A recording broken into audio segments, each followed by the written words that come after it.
امسال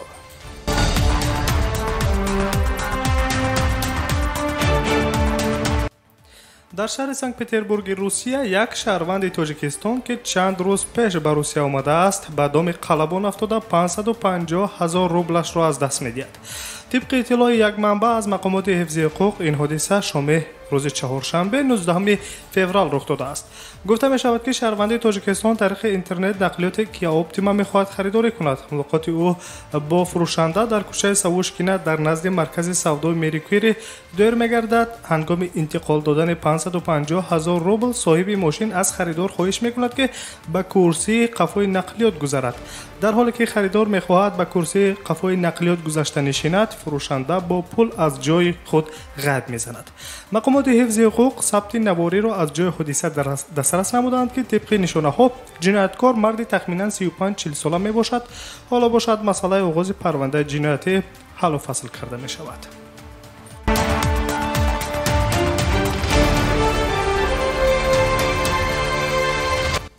то имрӯз аз 1099 нафаре ки пас аз бозгашт аз чин дар беморхонаҳои сироятии тоҷикистон таҳти карантин буданд, 811 нафарашон аллакай ҷавоб дода шуда, 288 нафари дигар дар муассисаҳои тиббӣ боқӣ монданд.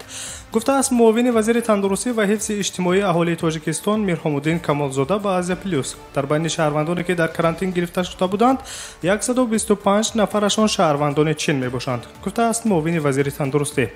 гуфта мешавад пас аз 14 рӯзи давраи карантин агар нишонаҳои бемории сироятиро дар бадани беморон пайдо накунанд, онҳо аз беморхонаҳо ҷавоб дода хоҳанд шуд. ёдовар мешавем ки 20 феврали соли равон Русия ба вазорати тандурустӣ ва ҳифзи иҷтимоии аҳолии тоҷикистон тахминан 2 тонна доруворӣ ва лавозимоти тиббиро барои пешгирии бемориҳои сироятӣ пешниҳод карда буд. ин доруҳо барои сар задани бемориҳои сироятӣ ва дигар ҳолатҳои фавқулоддаи кишвар пешбинӣ шудааст.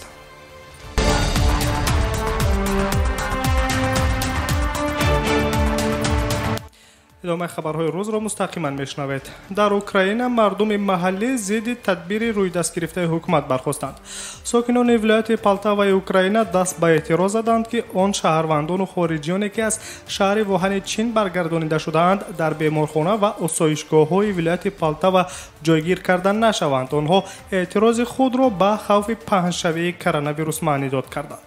ҳукумати Украина бо ин ҳама эътирозҳои мардумӣ шаҳрвандони худ ва он хориҷиёнеро ки бо як парвози чартери 20 феврал аз Чин баргардонида буд, ба осоишгоҳи Нови Санчаре ҷойгир кард. сарвазири Украина Алексей Гончарук гуфтааст ки амнияти он нафароне ки таҳти карантин қарор доранд, 300 нафар сарбозони горди миллӣ таъмин намуда, зиёда аз 100 нафари дигар кормандони ҳифзи ҳуқуқ то анҷоми давраи карантин дар ҳолати омодабош қарор доранд ва дар сурати сар задани ҳар гуна хатар метавонанд онро пешгирӣ кунанд. тавре расонаҳо хабар медиҳад, мардуми маҳаллӣ мухолифи онанд ки шаҳрвандони аз Чин овардашударо дар осоишгоҳҳои маҳаллии онҳо таҳти карантин қарор диҳанд. онҳо вақти омадани автобусҳо ба тарафи он санг партофта хостанд пеши роҳи онҳоро гиранд, аммо мақомоти полис ин мониягузории сокинонро бартараф намуданд. сарвазири Украина ҳамчунин иброз доштааст ки вазъи сиҳатии ҳамаи нафарони аз Чин овардашуда хуб буда, касе аз вазъи саломатиаш шикоятӣ надорад. ба гуфтаи полиси Украина, дар натиҷаи бартхӯрҳо дар Нови Санчаре 9 корманди мақомоти ҳифзи ҳуқуқ ва як ғайринизомӣ низ захмӣ шуданд. тафтишот дар бораи ошӯпо оғоз гардидааст.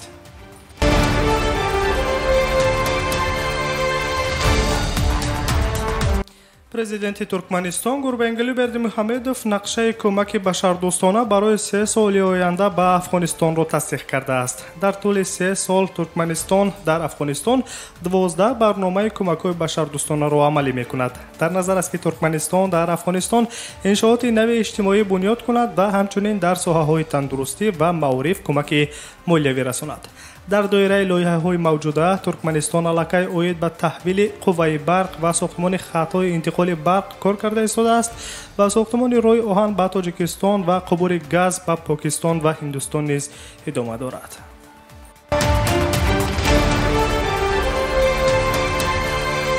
нашри хабариро мустақиман шунида истодаед. 20 феврал кормандони сафорати Иёлоти Муттаҳидаи Амрико дар Тошканд 600 адад таҷҳизоти муҳофизатии шахсиро ба маркази ҷумҳуриявии пешгирии бемориҳои сироятии ҷумҳурии Ӯзбекистон ҳадия намуданд ки ҷиҳати пешгирӣ аз бемориҳои сироятӣ ин тадбир равона шудааст. қаблан дар моҳи январ вазорати тандурустии ӯзбекистон аз ташкилотҳои байналмилалии кӯмакрасони тиббӣ дархост карда буд ки таҷҳизотҳои муҳофизатии инфиродӣ ва бастаҳои ташхисиву санҷиширо барои ташхиси коронавирус ба онҳо дастрас намоянд. дар посух ба ин дархост агентии коҳиши таҳдидҳои иёлоти муттаҳидаи амрико 600 маҷмӯи таҷҳизотҳои муҳофизатии шахсӣ аз бемориҳои сироятиро ҷудо кард.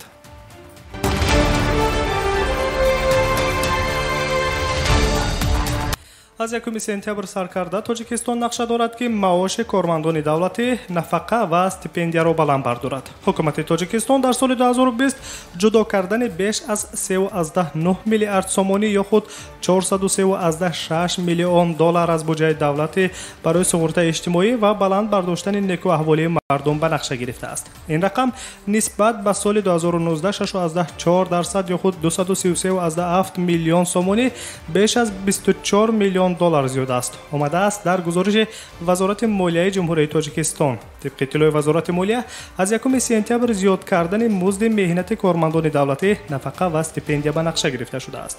барои амалӣ намудани мақсадҳо маблағҳои зарури ба буҷети соли ҷорӣ ворид карда мешаванд. ёдовар мешавем ки моҳи декабри соли гузашта президенти Тоҷикистон Эмомалӣ Раҳмон зимни паёми солонаи худ ба Маҷлиси олии ҷумҳурии Тоҷикистон дастур дода буд ки аз 1 сентябри соли ҷорӣ музди меҳнати кормандони давлатӣ, нафақа ва стипендияро аз 10 то 15% зиёд кунанд.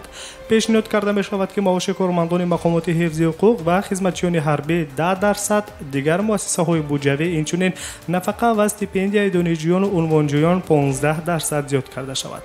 дар айни замон музди меҳнати миёна дар Тоҷикистон 1357 сомонӣ ё худ 140 долларро ташкил медиҳад. андозаи миёнаи нафақа дар кишвар 303 сомонӣ гуфта мешавад.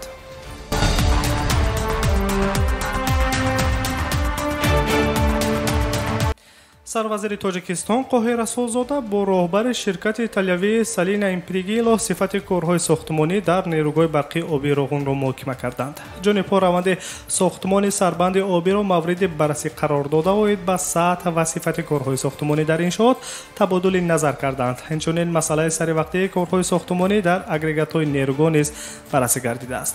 ёдовар мешавем ки ширкати Salina Impregilo охири моҳи октябри соли 2016 ба сохтмони сарбанди нерӯгоҳи барқии обии Роғун оғоз карда буд. тобистони соли 2017 ҳукумати Тоҷикистон бо ширкати итолиёвӣ дар бораи ба итмом расонидани сохтмони нерӯгоҳи барқии обии Роғун шартномаи корӣ ба имзо расонидаанд. дар нерӯгоҳ дигар ширкатҳои зерқудратӣ аз ҷумҳуриҳои Эрон, Русия, Чин ва Олмон низ кор мекунанд. агрегати якуми нерӯгоҳи барқии обии Роғун моҳи ноябри соли 2018 ба кор дароварда шуда, моҳи сентябри соли гузашта агрегати дуюми он низ ба фаъолият пардохт. шунавандагони азиз, шарҳи ҷамъбастии хабарҳои рӯзро дар нашри навбатии барномаи иттилоотии хабар мустақиман рӯи мавҷи радиои муҷир шунидед. барномаҳои дигари мо идома доранд. моро ҳамроҳӣ кунед. саломат бошед.